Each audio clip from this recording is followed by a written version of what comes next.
जय शिवराय, जय महाराष्ट्र मित्रांनो. हे आपलं आवडतं पीक नवरात्रामध्ये जगदंबा मातेचं स्वरूप प्राप्त झालेले हे आंबाडीचे झाड.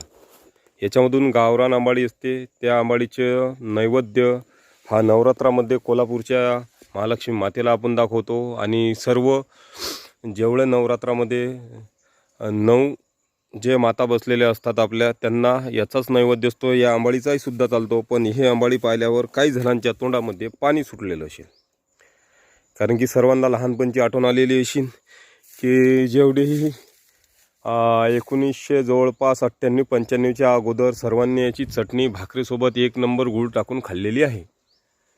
तर बघा, आता कोणी मी स्टेटस ठेवणारच आहो, तर कोणाला लागत असेल तर कृपया या वर्षी तरी मागू नका तुम्ही, पण पुढच्या वर्षी आठवण द्या तुम्ही की दादा आमच्यासाठी पेरा तुम्ही, मी तुमच्यासाठी अवश्य लागवड करेल.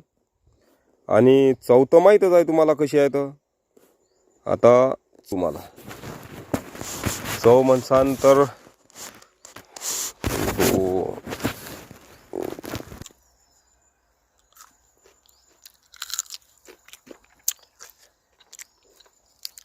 चव 1 नंबर, आंबट चव आहे.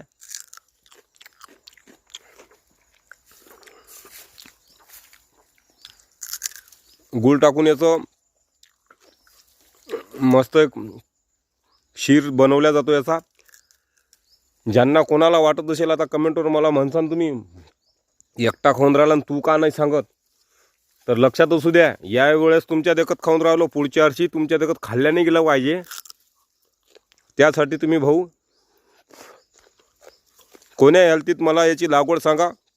जो मला याच्या लागवडीची आठवण देईल जूनमध्ये, मी त्यांना त्यांच्या घरी 1-1 किलो ह्या कैऱ्या, तुम्हाला आमच्या विदर्भ भाषेत बोंड्या म्हणतात, ह्या तुम्हाला माझ्याकडून फ्री चार्ज मिळणार आहेत. फक्त कुरिअरचा खर्च द्यायचा, जेणेकरून माझ्या खिशातून गेला नाही पाहिजे. जय शिवराय, जय महाराष्ट्र.